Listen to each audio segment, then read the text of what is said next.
Okay, welcome everyone. Welcome Jen for the charts free webinar series. Today we are featuring Jennifer Belk-White speaking about the worst training ever. Hey everybody, I'm so glad y'all are here. I hope you're having a fantastic day so far. And I promise that the next 40 minutes or so will be the worst training ever. My name is Jennifer Belk-White. I am currently the Director of HR at Lumina Foods. I have been a member of CHART for 11 or 12 years now, and I'm really excited to see all of y'all here. So I'd like to start by having you put into the chat session what you experience in a really bad training session. So if you'll fill the chat with some bad training ideas, things that you've seen that you just think, oh my goodness, what were they thinking? What was going on there? What makes a bad training session?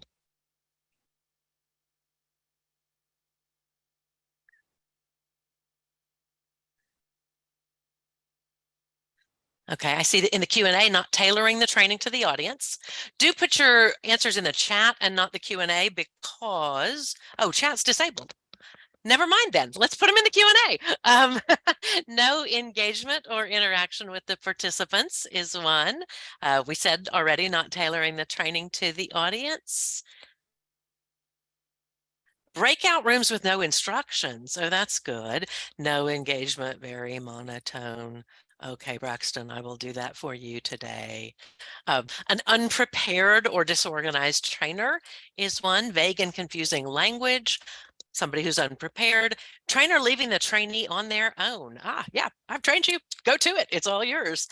A wall of text on a slide. Okay, promise we won't be doing that today. Trainer not speaking clearly. Ego. Okay, a lack of empathy, lack of positive reinforcement. Trainers throwing other trainers under the bus. Oh, y'all have experienced some bad training. Wow. Too many words on slides. A facilitator who doesn't assess the individual or group. Using big words to sound like you're the expert. Okay. Outdated images.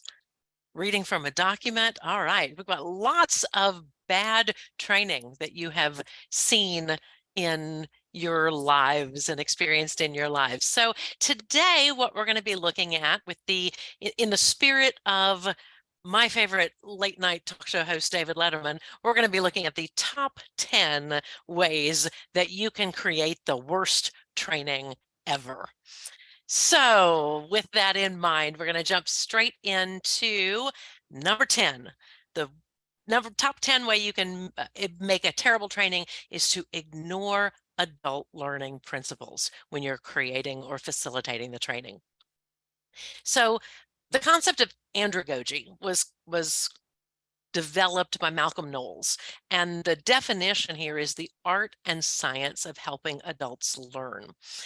And so when you're thinking about adult learners, you'll see a list here on the slide of what we have to think about when we're building training for adult learners. They're self-directed, they're experienced, they come to the table with some level of experience in the area that we're training them on. So even if somebody's never been a server, for example, they've been to a restaurant. Even if somebody's never been a housekeeper at a hotel, they've stayed in a hotel. They know they have some experience to bring to the mix. They're focused on what they need to know, not all this extraneous fluff that's not really important, but just what they need to know now to get the job done. Adult learners also tend to be very performance-centered, so that immediate application of the knowledge needs to be built in to the training experience. Not, I'm going to teach you this because someday, 10, 12, 15 months from now, you may need it, but now, what is that immediate application that you need? And adults are internally motivated. And so they've really, really, really got to understand what's in it for them.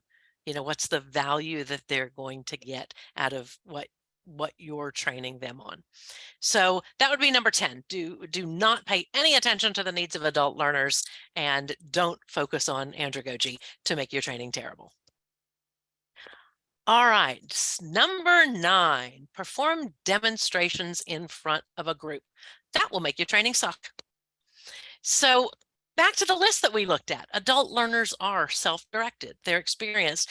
They need that immediate application. So if you're demonstrating how to make a latte, for example, or you're demonstrating software without having them have that hands-on experience with that immediate application and practice, then you're ignoring their need for that hands-on experience. So again, in the Q&A, let's take a look at some examples of where you can, in a typical training that you do, and that's going to vary for everybody, where are some opportunities that you can make sure that you are not performing a demonstration in front of a group, and instead giving them that opportunity to get that experiential learning.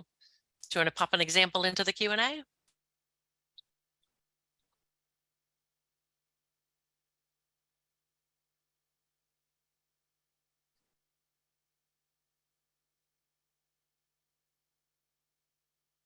Cashier training is a great example of that. Yeah, it'd be so easy to, here's what the POS system looks like, punch this, but don't actually give them a chance to do it, so they've got to have that hands-on.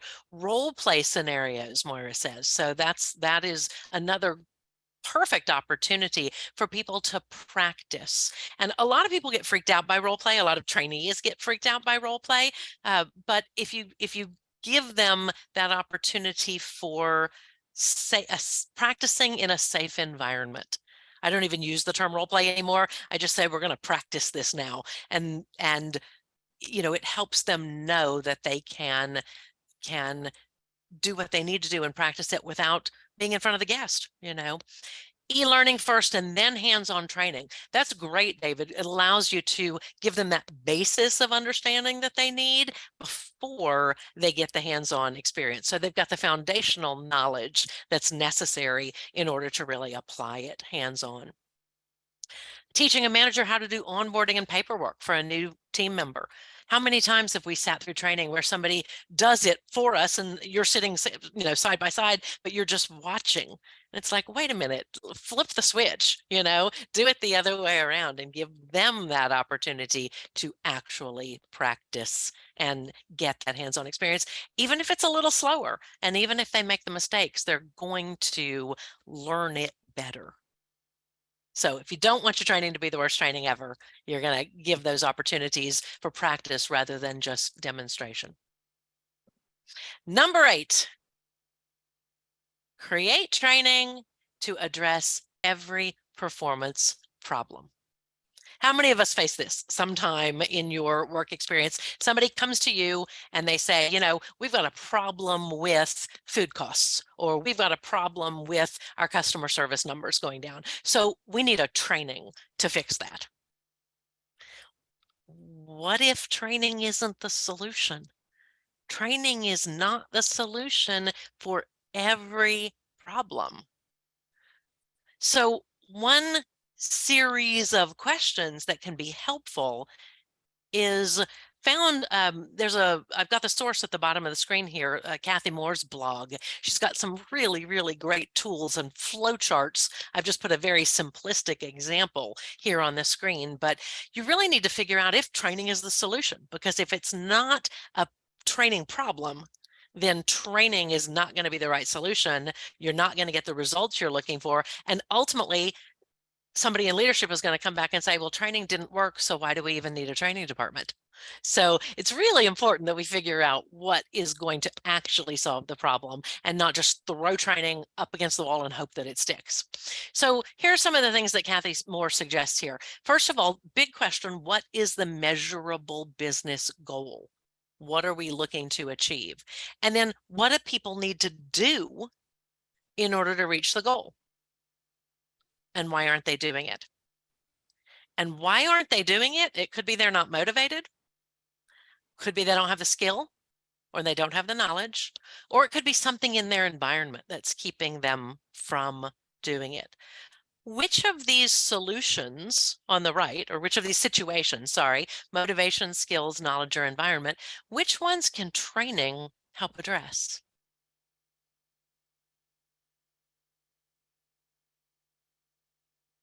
Not a rhetorical question. put those answers. Knowledge. Okay, excellent. Knowledge is the big one. What's the other one? Skills. Right. Now, somebody's saying all. So can we train motivation? Can we train motivation?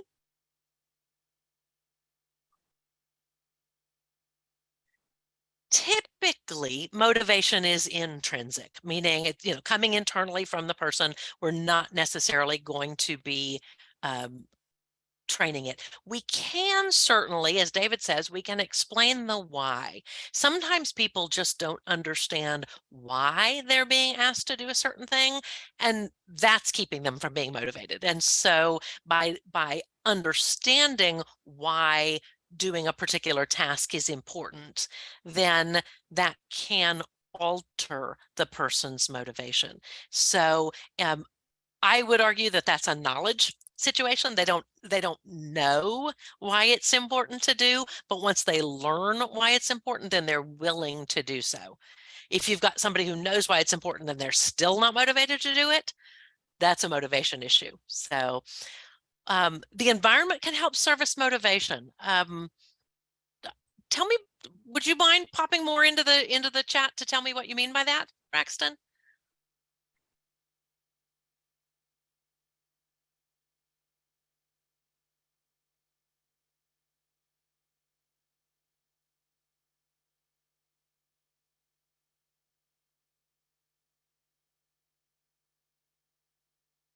Sorry, don't mean to call you out on that. I'm very curious to hear what you're saying there, what you'd like to say there.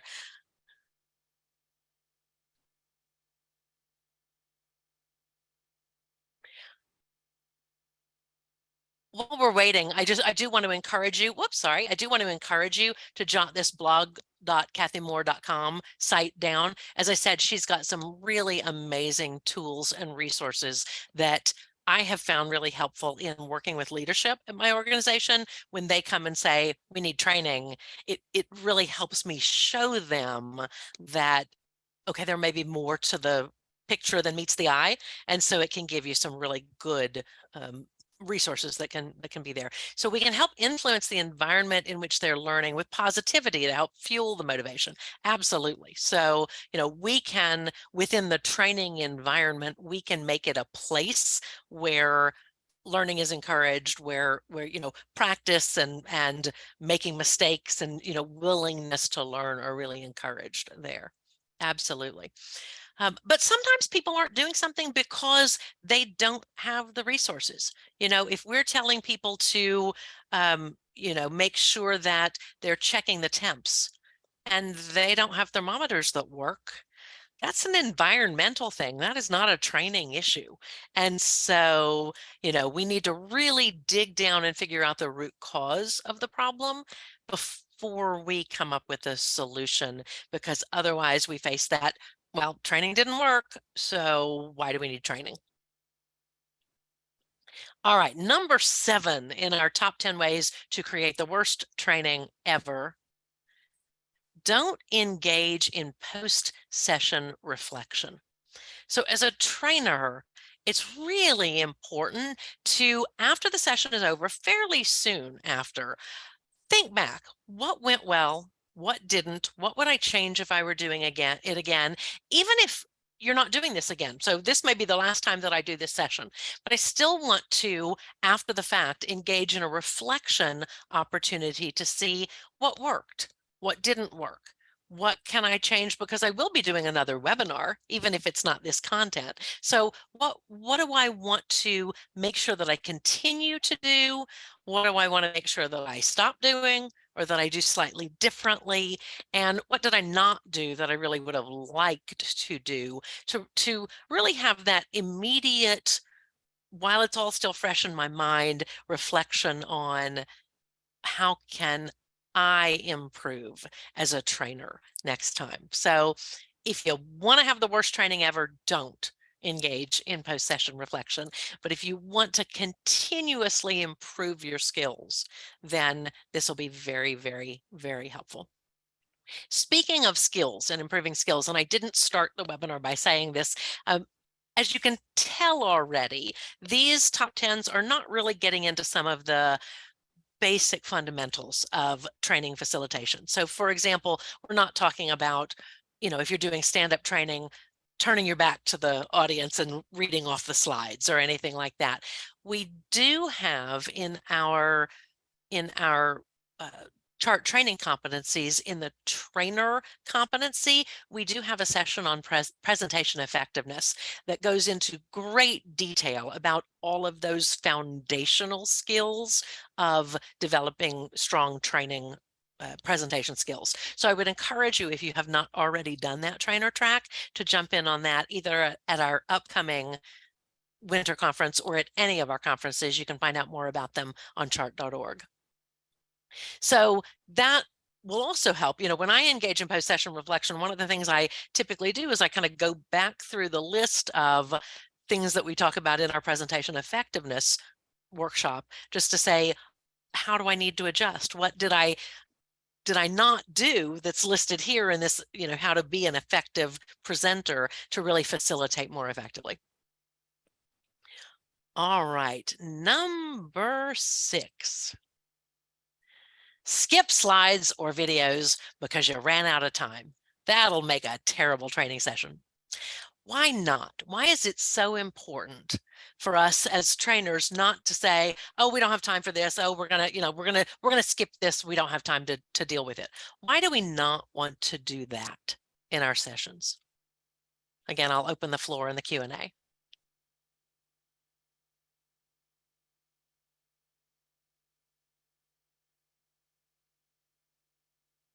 It discredits the importance of the content. Absolutely. If it was built into the training material, then theoretically it was important. It was important for the learners to learn or to experience. And so if we're skipping it, then that can impact not only the learner's perception of that, but their perception of everything. Well, if pieces of this aren't important, then why am I even doing it? It also makes you look really disorganized as a trainer. Absolutely, Lindsay. It makes people question your competence. And if they do so, then again, anything you teach them is somehow suspect.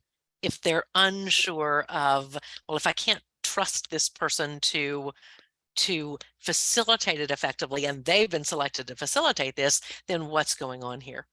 Consistency is also really important. Thanks, Doreen. If you've got multiple training workshops going on or multiple trainers delivering the same thing, and one trainer consistently skips something because of timing or because they don't think it's as important, then all your learners are getting an inconsistent experience, and we won't be able to ensure that they are all walking away from the training with the same knowledge, the same standards, the same expectations. That's a really key point. Thank you. Kelly suggests having an appendix of need to knows at the end to be able to adjust your content if necessary based on timing. Because yeah, sometimes you are going to have a really talkative audience and group of participants, and you want to make sure that if that is going in a direction that supports the training, that you don't shoot that down, but you do make sure you get all of the need to knows taken care of during that training session. So it discredits the presenter who's supposed to be that subject matter expert. Absolutely. Skipping even the most basic content doesn't give people the foundation for learning. And Noreen, you bring up a really important point. We as facilitators sometimes forget that what is common knowledge to us is not necessarily known by everybody. And so we may tend to skip over something because we think it's so basic we don't even need to spend any time on it. But our trainees, our learners, don't have that same foundational, sorry, that's Siri talking to me on my watch. I apologize. We don't have, our learners don't necessarily have that same foundational knowledge or foundational experience that we have. So we can't skip over even that basic content. We need to make sure that everybody is singing from the same songbook, as it were. So, and Janelle says you didn't time yourself well enough. So that's potentially a lack of preparation and really thinking through how long each section is going to last and where we are with it. All right, so we've done the 10 through 6. We are now down to the top 5 reasons that your training will be the worst training ever. And number 5, if you include extraneous information that's presented as equally important to the really good stuff. So let's take a look at that in a little more detail. If you think of all the content, all the information that you're going to be facilitating in your training as falling somewhere on a continuum of not interesting at all to very interesting and not important at all to very important, as you see on the axes here, then the material can fall into one of 4 quadrants. So if you have a whole lot of stuff that's both important and interesting, you are all set, right? If all of our training material can be both important and interesting, you know, thumbs up to that, because that makes everything really easy. You may also have some content that is important, but not really interesting. But it's important. So we have to make sure that that's included in the material. And it's just our job as facilitators to make that interesting. Where it gets tricky is, well, this part actually isn't really all that tricky. If it's neither important nor interesting, who cares, right? Why would we even include it if it's neither important nor interesting? But what happens if something is interesting but not important? How many times as facilitators do we throw in some interesting tidbit, some fun fact, some story, something that is interesting and fun, and you know, it's entertaining to us, and maybe it's entertaining to our participants, but it's not essential to their learning? Should we include that? Give a thumbs up or a thumbs down in the Q&A, or a yes or a no in the Q&A. You can probably tell by the way I'm leading up to this that no, we don't really want to. So you want to ditch the neither important nor interesting, of course, but you also want to ditch the interesting but not important. And there was a comment in the Q&A that says sometimes the interesting stuff can grab their attention to listen to the important stuff better. However, you don't know what they're going to walk away with. And it could be that if they focus their attention on this interesting but not important, that's what they learn, and they don't learn what's really important to know. So it really is essential that we cull everything down to just what do they need to know, and then do our best to make it interesting in whatever way that we can. So that's a better way to get engagement than to throw out these fun facts or these random ideas that aren't directly related to what you need them to learn during the session. And I know in some ways that goes against what many of us have been taught, because, oh, let's do a fun icebreaker. Let's do this. Well, I'm actually jumping ahead to step 4 when I talk about icebreakers, but, let's do something fun. Let's grab their attention. But remember, the goal is for them to walk away with the skills and knowledge that they need to have gleaned from the classroom, the workshop, the one on the job training, the whatever it is that you're doing, so that they can apply it to the job. They can transfer it to the job, and that they can ultimately impact the business results positively. So we can make these top pieces that are important engaging without having to fall into the bottom two segments that are not important. We can still be engaging facilitators while focusing on the important pieces. So I mentioned icebreakers earlier. One other way to make your training terrible is to do fun activities and icebreakers that are totally unrelated to the learning objectives. Now, the exception to this would be, let's say you've got a group coming together that are going to be working together for a while. Maybe they're in an MIT cohort, and they're going to be, collaborating with each other. And initially, you need them to just truly break the ice and get comfortable with each other so that they can work together effectively. Then a fun, just true getting to know you kind of icebreaker could be effective. But otherwise, really look for opportunities to do an icebreaker or other activity that is tied in to one of the goals of the training session, so that you've got that connectivity with everything that you're doing. And it'll come back. It may not even be consciously connecting for them, but they'll see that flow of ideas and everything will really fall into place better. So if you look for that opportunity for an activity or icebreaker that ties into your content or ties into your goal, one of your training objectives, that will make a much more effective training session.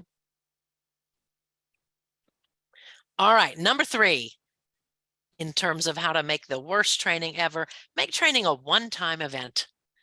It's a separate thing from anything that we do in our everyday lives. So we're doing a workshop. I did a training session this morning, and when I was asked to facilitate it, my first question was, okay, how are we going to reinforce this in the ongoing work that the accounting group is doing? It was a training session for the accountants. So, we don't want this just to be a one-time event. It needs to be truly connected and built into how we do things here. So really make sure that when you're building or facilitating a training, that you're really thinking about what's the next step. How does this become embedded and ingrained into our operation, into our processes here, rather than just being, oh yeah, we trained on that, but we never looked at it again. I've got the book up on my shelf collecting dust because we never really used it. Similarly, number 2, only train those who will be directly using the skills and knowledge. Don't train their supervisors. Don't train the district managers. Don't, only train the GMs, or only train the housekeepers. Don't train the hotel GMs.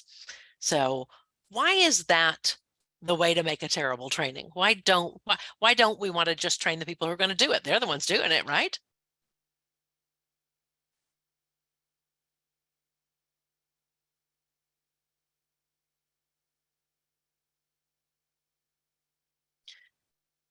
This answer almost goes without saying, so I'm going to let it go without saying. So we need to make sure that when we're training our team members, that they're going to be supported in whatever they learn by the folks that work with them on a day-to-day basis. Have you, maybe it's just me, although I doubt it, have you ever been in a situation where you've had a trainee, usually in my experience, it's been an MIT, who has then gone out into the field to work to their first assigned location and been told, forget everything you learned in training. I'm going to show you how we really do it. It can't just be me, right? So that's the problem. If we only train people who are directly going to be using the skills, the people that they report to, the people that they're accountable to doing the work for, have to have that knowledge, have to reinforce that knowledge and hold people to the same expectations that we're training them on. We as a training organization have to be fully aligned with operations, sales, everybody, to make sure that we're all connected, and that there's never any kind of, oh, well, the training team doesn't know what it's like in the real world. So if we are seeing that anywhere, if you're hearing reports back, or finding that people are not doing things the way they were trained, first make sure that training is up to date, that we haven't had operational changes that haven't filtered down to the training department. But second, make sure that we're training everybody who's got any kind of responsibility or accountability for the work being done, not just the people who are directly doing it. And then finally, the number one way to make your training terrible: focus on outputs rather than outcomes. How many people did we train? How long did it take them? Instead of, did we make a difference? Did we make a positive difference in the organizational goals and results? And how easy is it for us sometimes to fall into the simple metrics of, well, I had this many people signed up for the course in the LMS, and this many of them finished it within 2 weeks, and this many of them did how much does that matter?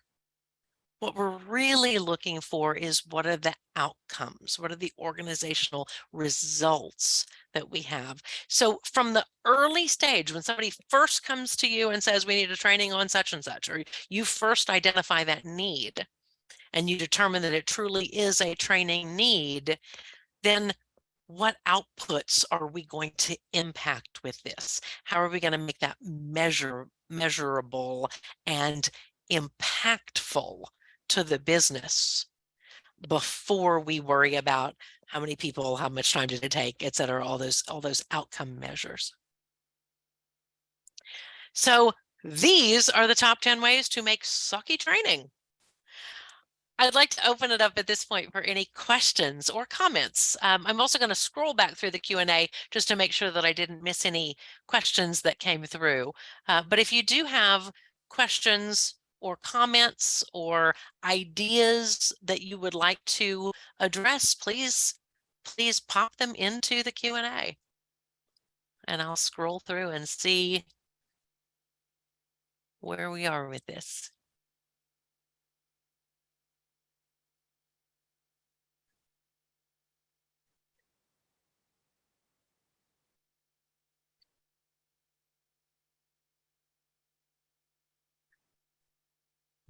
All right, so I don't see any questions coming through just yet. One question that I do sometimes get is, if my organization really is focused on these outputs, I mean, they're wanting these kinds of metrics because that's all they know. How do I shift gears? How do I shift the stage into really connecting with those measurable outcomes? And so one thing I would encourage you, and actually what I'm about to talk about is in one of our instructional design competency workshops that you'll see at an upcoming conference. But I would really encourage you to take a look at the Kirkpatrick model of training evaluation, because that really helps you dig into not just, were they happy, and did they learn, and how many people did, all those kind of easy measurables, but are they actually transferring it to the job, and what is that measurable business impact that we had? So you don't have to throw away the output measures if that's one of the things that your company is used to, but you can start also feeding in other more business focused measures in order to ensure that you're slowly but surely turning the tide toward focusing more on what really matters. So got a question. Any advice on how to distinguish between important and not, and how to make the important interesting? Great question. And I'd love to hear anybody else's feedback on that. So if you have an answer to how to distinguish between important and not, then please feel free to share that. My initial thought is to ensure that you're initially focusing on what the business outcomes are. And I'm actually going to flip back, if I may, to the slide that has the chart on deciding if it's a training situation, because this is part of it. You know, what is the business goal? What do people need to do to reach the goal? And if it's and why aren't they currently doing it? If it's anything that relates to what they need to know or do to reach that business goal, then it's going to be important, because it's something they have to have in their toolbox. You know, whether it's in their knowledge or in their skills, they have to have it and be able to apply it in a way that will help achieve the business goal. So that's where I'd focus on when it comes to important is, you know, what will have the biggest business impact. I used to work for a guy when I first got it, after I'd studied instructional design and got my first ID job. My supervisor taught me that, you know, if let's say you're building a 2-week training, but what happens if they only can go to one day? Like something, you know, some big old emergency happens, they only get one day. What do they have to have in that one day?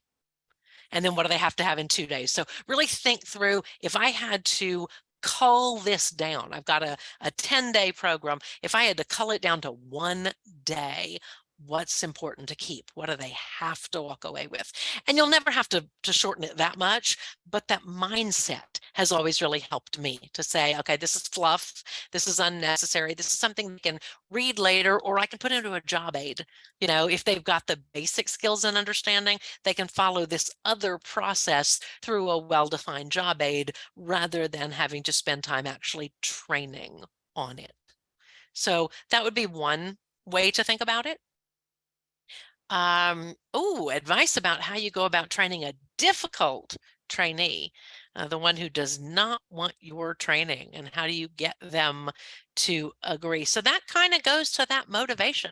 They don't want it. They're not motivated to learn it.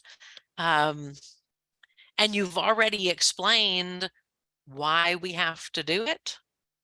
So that's a tough one, because at some point, really, it's not on us as trainers or facilitators. It's on the operations team or whoever they report to, because we're doing the training for them. And so it may come down to, and I wouldn't say this in a training classroom, but I'm going to say it in this safe environment. It may come down to, if you don't learn this and embrace the change, your job may not be there for you, because we need somebody who is going to be able to do things the new way. Again, not really our role as trainers, but we need to make sure that we're aligned with the operations team or the sales team or the accounting team or whomever we're doing this specific training for, and that they know that it's a non-negotiable that we're training for, and that they're supporting with that.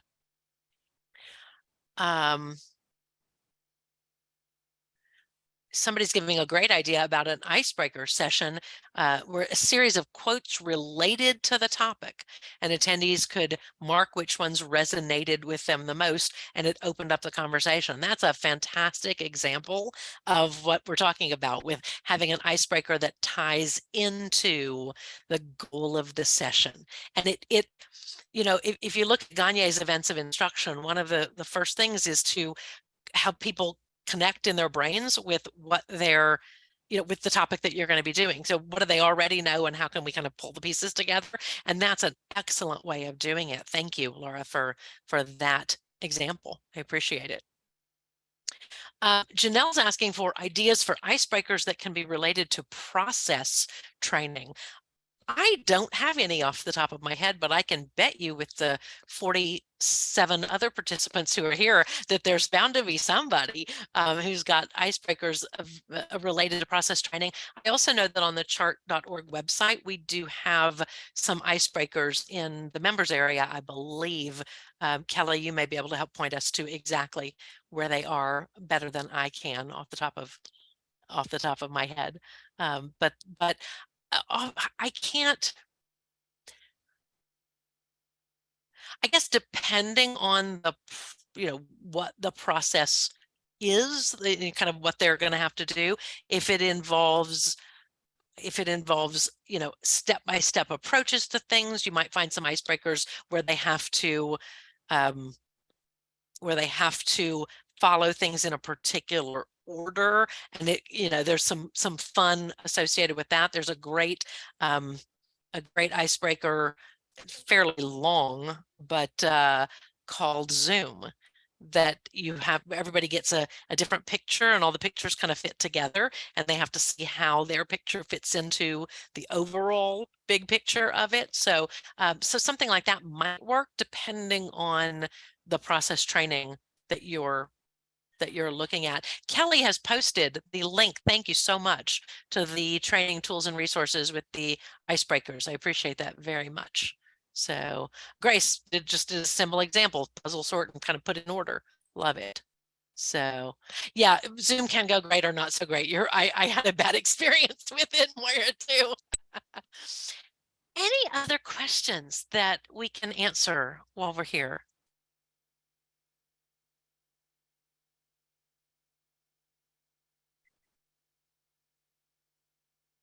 While you're thinking about that and typing it, I'm going to go to the final slide, which has all my contact information. Please feel free, if we're not, the Marshmallow and Spaghetti Tower is a great one. I love that one for process things and for thinking creatively. That gets people into that mindset there.